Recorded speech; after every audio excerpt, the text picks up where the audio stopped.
I thought I'd better explain about my venting situation. Now, as I've told you, first, hi and welcome, friends. For those of you who don't know me, my name is Jem, and I deal with topics about life, and I deal with topics about death, and I deal with a lot of controversial topics, and I also talk about what's going on for me.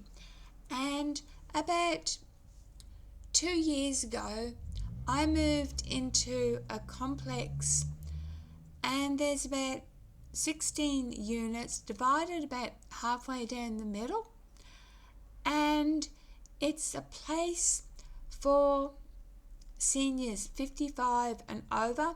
Some of the units have 1 bedroom and some have 2. Now, I didn't know, but before I came along, there was feuding. And the feuding started, he said, she said, they did, he did.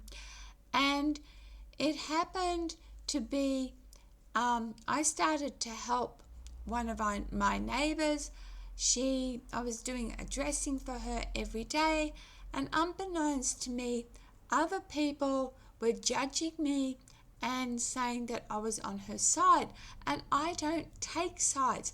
I don't believe in gossip. I hate that crap. I will run a mile from conflict and gossip and stupid behaviour.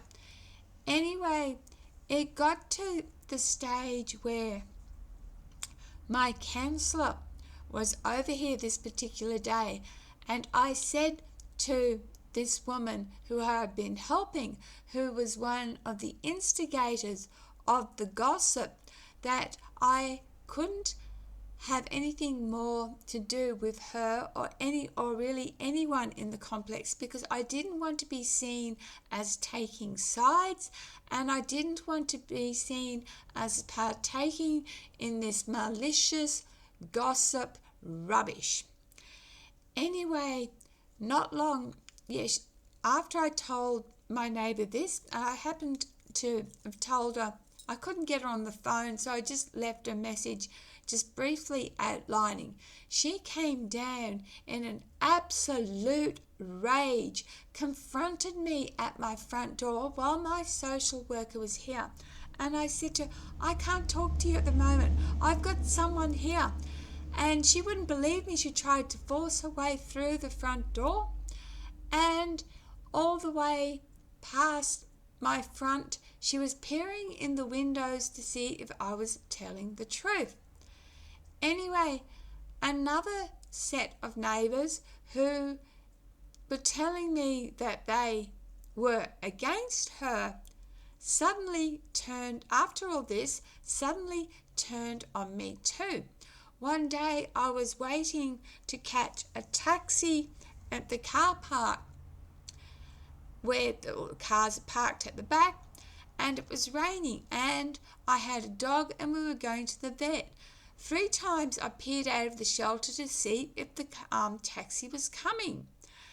And she then spread the gossip all down the street to people who don't even live in this complex that I was spying on her place.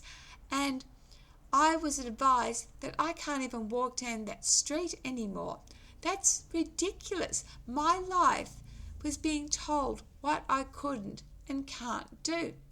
I also have now this neighbour who was enraged and violent lives upstairs to me, to the left of me, but I have another neighbour who lives straight upstairs, because they're upstairs and downstairs units, and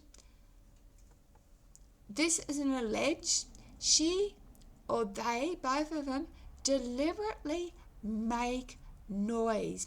Like 11:30 at night, you will hear the closet for your clothes opening and shutting. Now, why can't you get your clothes out at a reasonable time?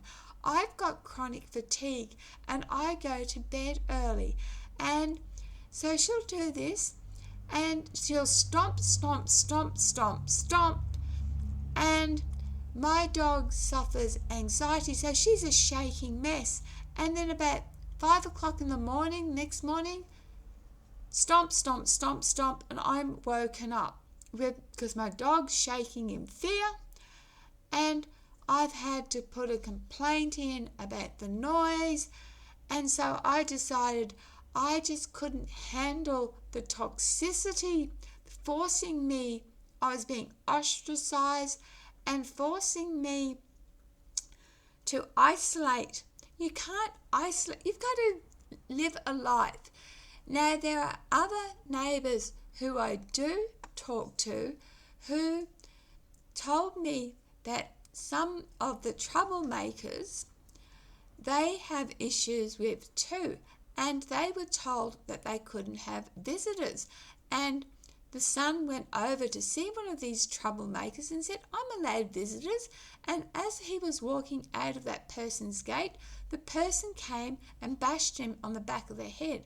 What the F?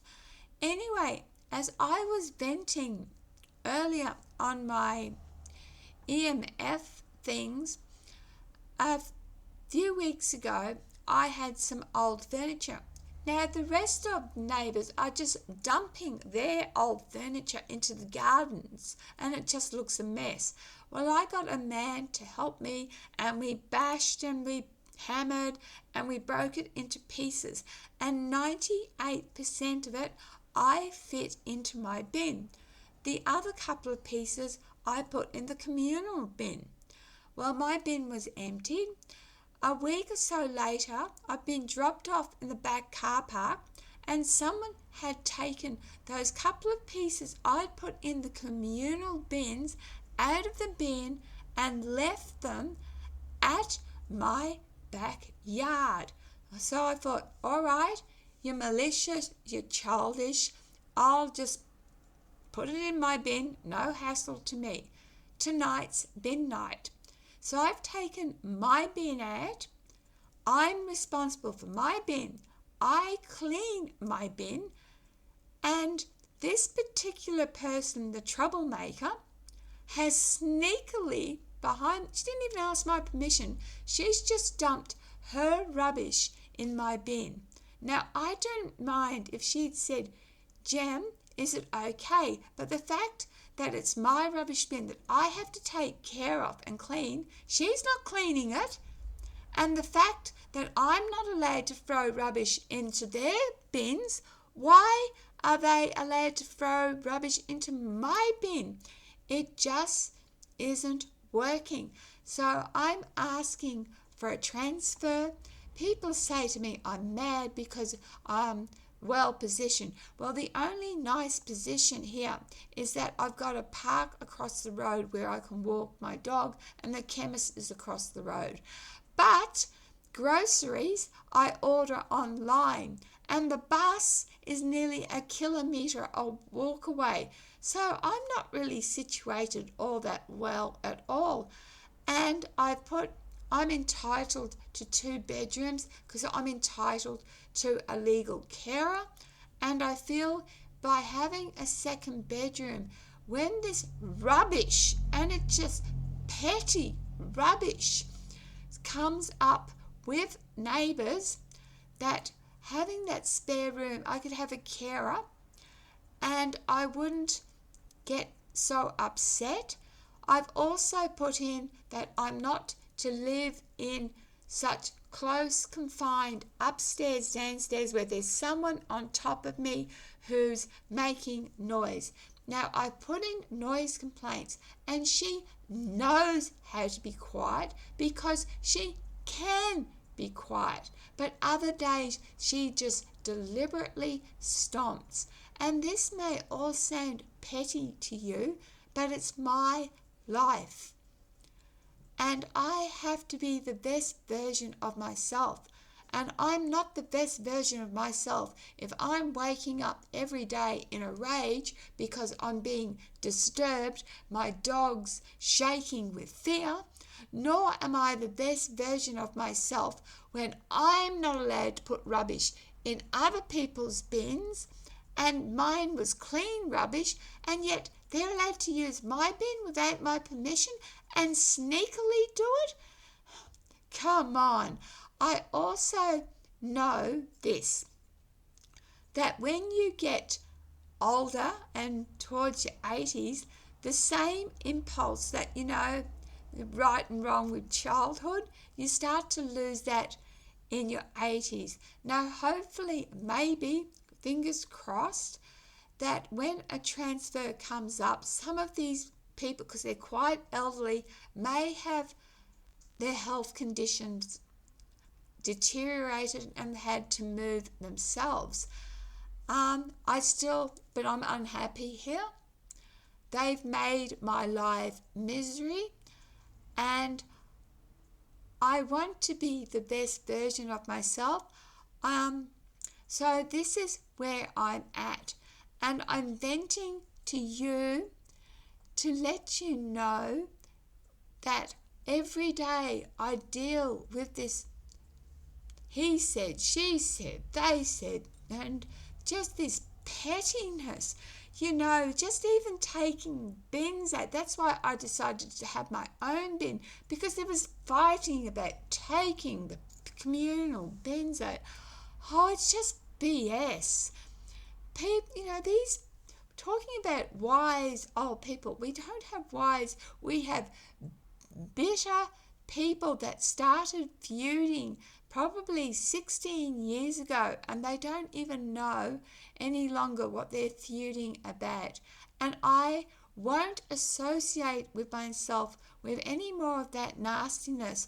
When I had a mental breakdown a couple of years ago and moved here because of psycho neighbours, I'm over it. So hopefully I will get into like duplexes where people aren't living on top of you, and my dog's anxiety won't be worsened, because she's getting every day. You try to sleep when your bed is vibrating because a dog is shaking with fear. So don't get me wrong, I am so grateful to housing that I have a home when there's so many homeless people. I'm so grateful that I've got a pillow, a bed to lie in. But I said to Department of Housing, why don't we have mediation? Why don't you ring every person, every tenant, and ask what their problem is, and we'll have mediation? Do you know they even fight over car parks? Department of Housing's rule is first in, first served. Now, as I said, there are 16 units here. There are only 12 car parks. I don't have a car, but what happens if I got a car and I took someone else's spot? All hell would break loose. This is very common in Department of Housing. I offered once Department of Housing, I'll get numbers and I'll mark, the parking spaces, and we won't have this drama. But when I brought up the mediation thing with Department of Housing, they weren't interested. And I could go on to that. I have some professionals who are looking after me, and these professionals are feuding in their professional workplace. So this is everywhere. So why, people, can't we have respect and regard for each other and be kind? And I would not be so pissed off over a stupid petty thing about a garbage being thrown in my bin. I took it out, by the way, and put it in their bin. If I have no right to put my bin rubbish in their bin, And if she was cleaning my bin and helping me, or even if she'd asked me, I would not have this issue. So, bringing you up to date, sorry to bitch and whinge, but letting you know I am really sorry, but I have to be the best version of me, and you need to know what's going on in my life.